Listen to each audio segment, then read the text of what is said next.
Well, here we are, folks. A movie that fans have been demanding for over a decade.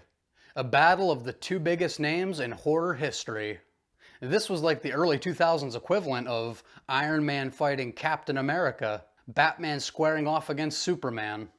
And from my personal experience, people tend to heavily lean one way or another when it comes to these two.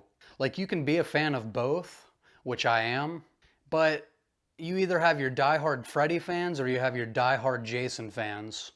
Now, personally, I grew up as more of a Jason and Michael Myers guy, which is kind of odd considering how much I love comedy now. You really think I would have leaned more towards Freddy and Chucky. But I guess when it comes to my killers, I prefer the strong silent type. So who won this long-awaited matchup? Let's find out.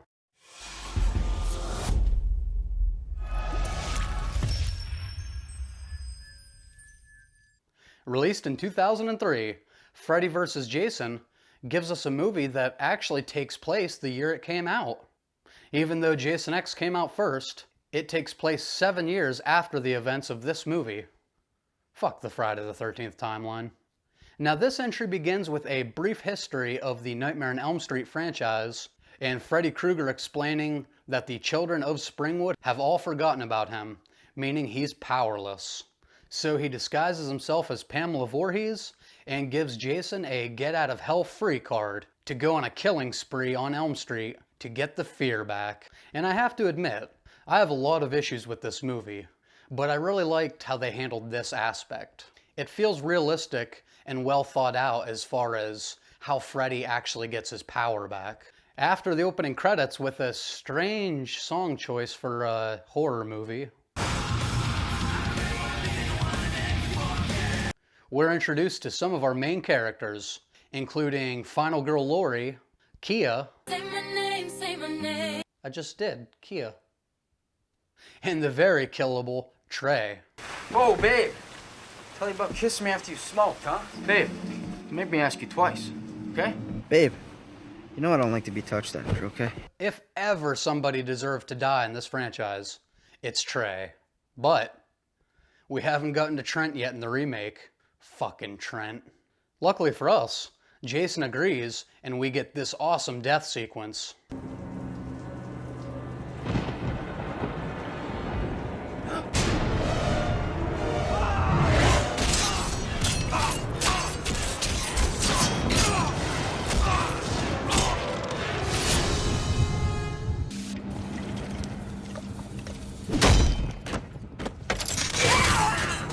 When the police arrive on the scene, they suspect Freddy Krueger, a name that Lori overhears. And that dude's like Voldemort. You just don't say his name out loud. We then get a little overacting by Monica Keena, who plays Lori, and some creepy imagery as Freddy tries to kill Lori and Blake in their dreams. But as he puts it, not strong enough yet. Well, I will be soon enough. Blake then wakes up, makes a sweet catch, but ultimately is killed by Jason. After meeting Mark and Will, two other main characters in this movie, we learn that everybody previously exposed to Freddy is being kept at Weston Hills and being fed a drug called Hypnosil, which stops them from dreaming. Now, Will, being a romantic interest of Lori, hears that somebody was killed at her house, so him and Mark break out of Weston Hills to go check on her. Mark fucks up royally by telling an entire school about Freddy Krueger, school full of children about Freddy Krueger, and then we get the cornfield scene. Jason steals a kill like a total dick.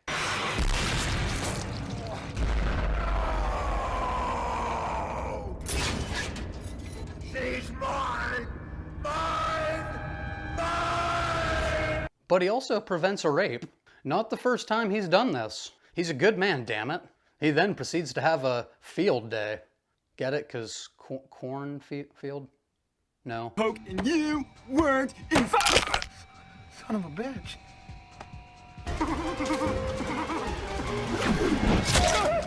Seriously though, Jason kills like 15 people in the first 45 minutes of this movie. It's awesome. After realizing Jason won't stop because, like I said, he's a dick, Freddy finally gets on the board himself as everybody arrives to Mark's house just in time to see him get killed. And this totally sucks, because I thought Mark was actually a good character, out of a cast of, let's just say, not many good ones.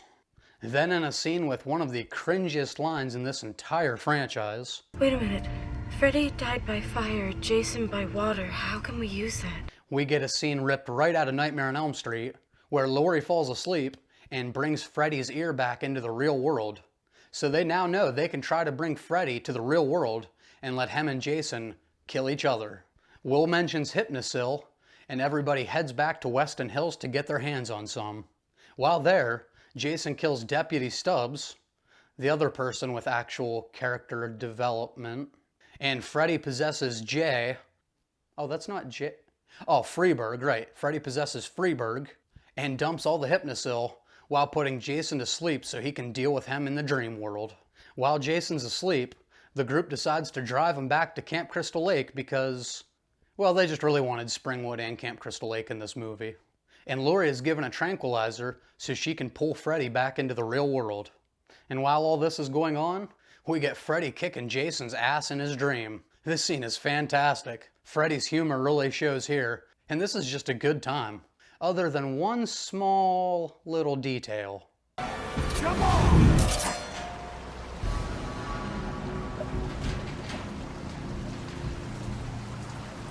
Jason afraid of water? What the fuck is that? I know. Jason drowned. So maybe in his deep subconscious... No, that's bullshit. 3 movies ago, this dude swam to Manhattan for fuck's sake. Moving on. After Jason wakes up, Laurie's alone with a very pissed off Freddy. And here she learns that Freddy Krueger's the one who killed her mother. Oh yeah, there's this entire subplot with Will thinking her dad killed her mom. We get a little chase sequence here, and Laurie is able to pull Freddy out of her dream. Now Jason has home field advantage, and this look on Freddy's face is priceless. One of the best parts of the movie.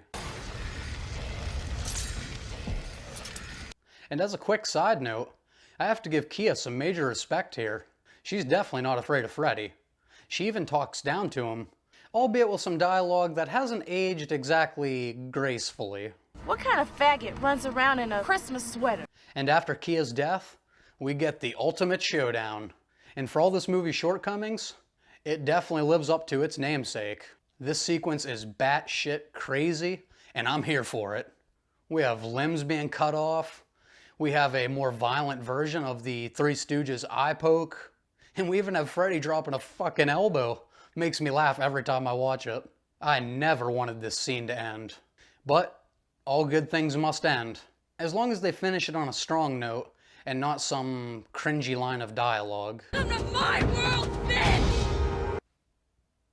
The movie ends with Jason rising up out of the water that he's not afraid of. With Freddy's head in hand, we get a little wink and laugh from Freddy, and scene. A lot of people say this is an ambiguous ending, and while yes, I do have a bias towards Jason, I don't really see how it can be debated here that Jason wasn't the victor. So Jason won the showdown, Freddy only gets 2 kills in this entire movie, and it still somehow manages to feel more like a Nightmare on Elm Street movie than Friday the 13th. Weird. Overall, I really do enjoy revisiting this entry. It's not the best in the series, but it's a good time to watch these 2 icons face off. It kind of has that Godzilla vs. Kong effect for me. Like, I didn't care at all for these side characters and their subplots. I totally understand they're slasher movies, some teenagers need to die, and I do appreciate that. But they tried to force in these subplots like Laurie and her dad maybe killing her mom that I just didn't care about. Or the same thing with Godzilla and Kong. I didn't care about these human characters. I just wanted to see Godzilla fight King Kong. But I still do definitely enjoy this entry. And I would recommend anybody that's a fan of either of these 2 definitely watch this if they haven't. Jumping right into my positives here for Freddy vs. Jason. Come on, Robert fucking Englund. We get Freddy back in all of his glory. And I honestly believe this is one of his strongest performances of any Nightmare movie. I'm a huge fan of the original, and I love Part 3 Dream Warriors. This is probably the first time since Dream Warriors that he perfectly nailed the mix of scary and funny Freddy. Like after 3, he kind of became a caricature to a point, and then you get like a new nightmare where he's scary again. But this is that perfect Dream Warriors blend of funny and scary Freddy, and I loved it. Positive number 2, this definitely delivers on the title. If anything else, if you're making a movie called Freddy vs. Jason, we better get some badass fight sequences here between the two. And I loved both of them. If anything, I wish this movie had a little more of Freddy vs. Jason. When it comes to the title of the movie, they definitely delivered. Positive number 3, as I mentioned earlier, I think it's very well written and thought out how they introduce these two icons getting together. Like, if you're gonna put Freddy and Jason in the same movie, it has to make sense. And in this case, it totally checks out. After Freddy's dead in '97, I totally see everybody forgetting about him and him losing his power and him using Jason as sort of a pawn. I thought that was brilliant. So good job on that front. This movie has some great kills and gore. We started early on with that awesome bed kill by Trey. Jason just fucking stabbing him through. Is vicious. And then of course folding him up in half. This movie didn't hold back on the gore and the kills. Gotta give it points for that. And then just a few characters I liked that I think are worth mentioning, who all died unfortunately. I loved Mark. I like the nerdy character Linderman, just because I think he's a pretty decent actor. And then Deputy Stubbs.